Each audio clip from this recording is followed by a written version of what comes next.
Ben, je suis touché, hein, parce qu'il faut vous dire la vérité. Hein? Il y a la loi, mais il y a la réalité.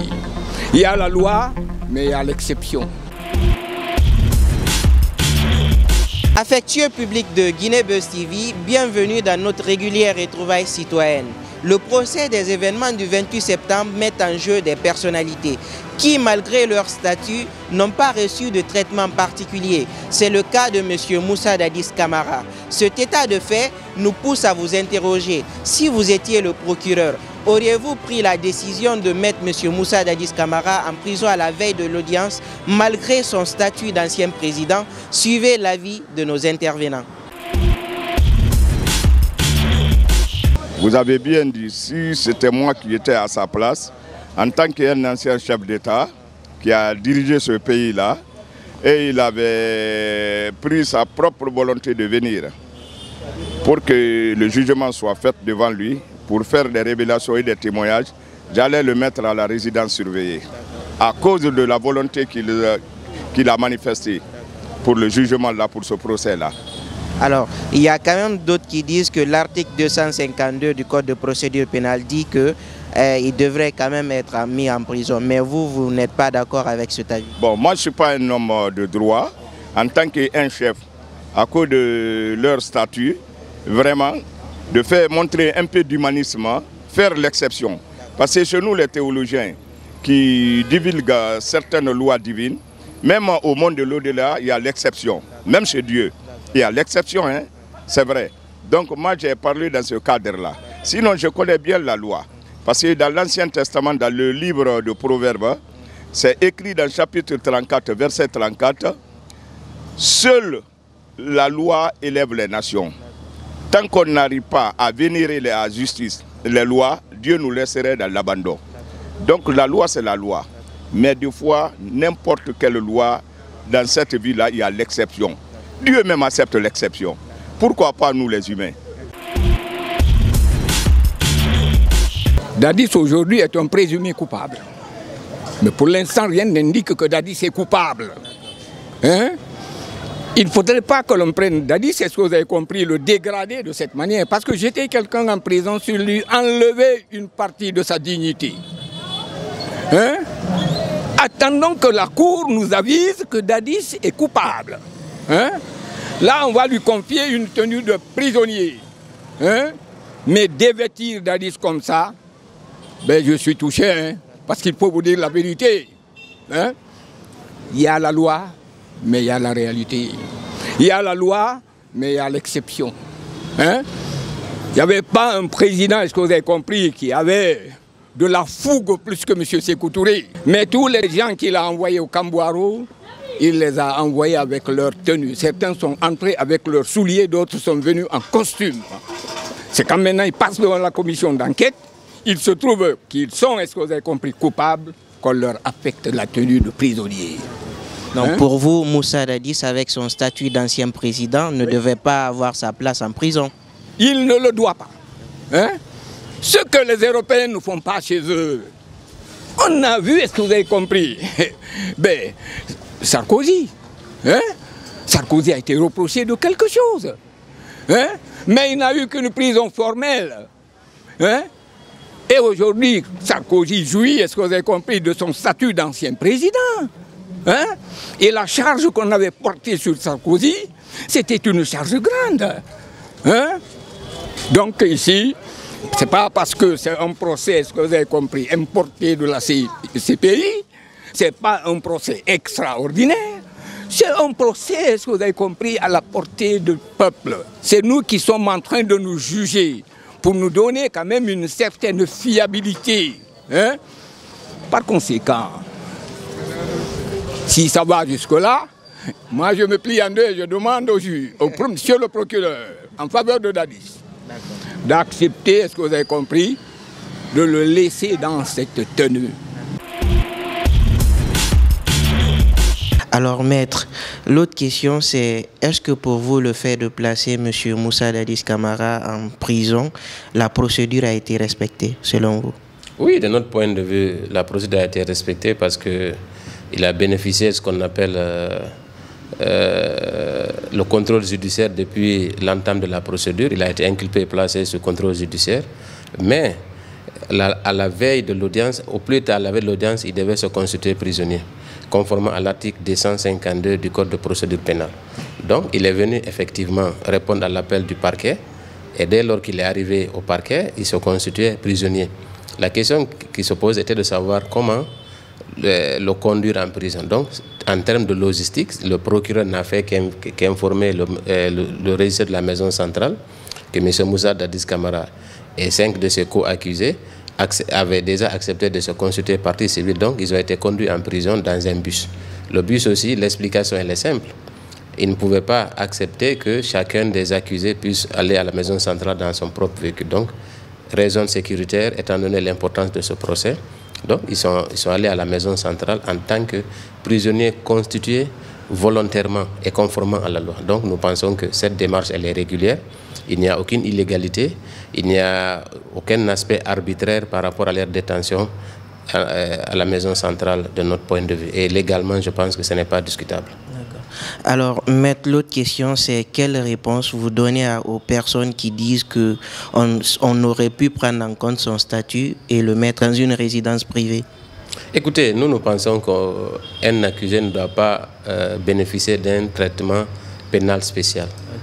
Dès lors qu'il est renvoyé au même titre que ses co-accusés qui sont en prison, on ne voit pas au nom de quoi on pourrait lui accorder des privilèges qui seraient dus à son statut d'ancien chef d'État. Je pense que déjà au niveau carcéral, il y a déjà un privilège parce qu'il n'est pas dans la même cellule que les autres détenus. Il est avec ses co-détenus dans le même dossier. Déjà, ça c'est un aspect. Deuxièmement, leur conduite, c'est-à-dire pour qu'ils se présentent au procès, ils sont dans un bus climatisé, ce qui n'est pas le cas des prisonniers ordinaires. Donc, bref, nous pensons que dès lors qu'il est renvoyé au même titre que les autres accusés qui sont en détention parfois depuis 10 ans, nous ne voyons pas pour quelles raisons ils pourraient bénéficier de traitement de faveur. Quoi qu'il en soit, cela ne relève pas de la compétence des parties civiles, même si nous approuvons la démarche et nous pensons qu'elle est normale pour ainsi aussi rétablir l'équilibre entre ceux qui sont déjà détenus et ceux qui viennent d'être conduits à la maison centrale. L'autre question qui est un peu drôle, c'est si vous étiez l'avocat de M. Moussa Dadis, est-ce que vous aurez approuvé la démarche? Écoutez, je ne suis pas avocat de Moussa Dadis Camara, donc je ne peux pas me déterminer par rapport à cette question. Donc, de l'un dans l'autre, la procédure, selon vous, a été respectée? Vous savez, soutenir une telle démarche dépend parfois de la position qu'on adopte, qu'elle en soit à la défense ou au niveau des parties civiles. Mais la loi, elle est d'interprétation stricte. En matière pénale, on ne peut pas s'y poser. Et l'interprétation stricte de l'article 252, alinéa 1 du Code de procédure pénale est claire. Et l'article a été exécuté, en tout cas appliqué dans sa globalité. Donc on ne voit pas pour quelle raison on parlerait aujourd'hui de violation. Monsieur Silla, si vous étiez le procureur, est-ce que vous aurez pris la décision de mettre Moussa Dadis Camara en prison? Malheureusement, non. Aurait été moi, j'aurais préféré lui mettre dans une résidence privée ou quelqu'un, vu sa situation, vu sa position, parce qu'il a aussi dirigé ce pays positivement. Moi, je ne connais pas quelque chose de mal. En plus, le jugement n'est pas terminé. On ne peut pas juger nécessaire de le mettre en prison pour l'instant, vu qu'il n'est pas coupable. Il y a quand même certains juristes qui disent que l'article 252 du Code de procédure pénale dit qu'à la veille de l'audience, qu'on devrait forcément le mettre en prison. Mais vous, en tant que citoyen, est-ce que vous êtes d'accord avec cela? Je ne suis pas d'avis avec cela.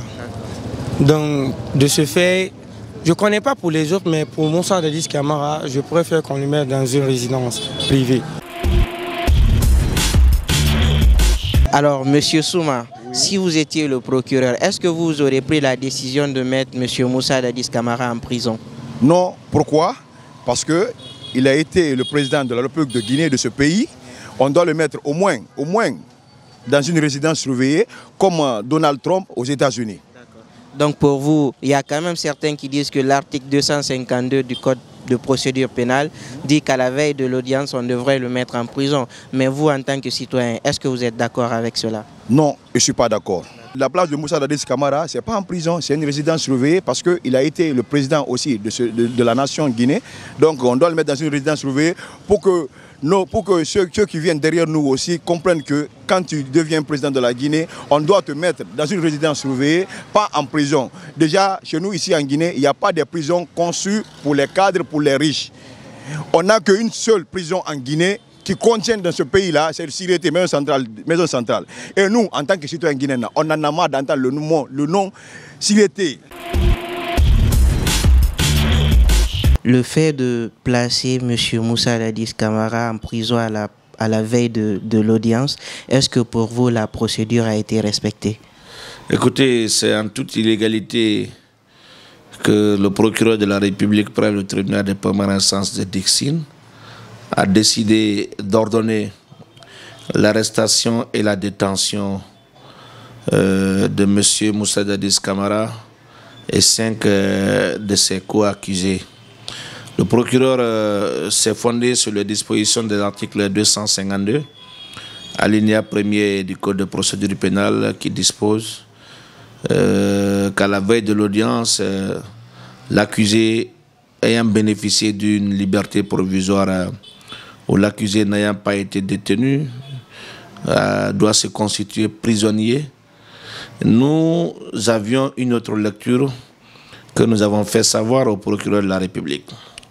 La notion se constituer prisonnier ne fait pas l'objet d'une définition légale.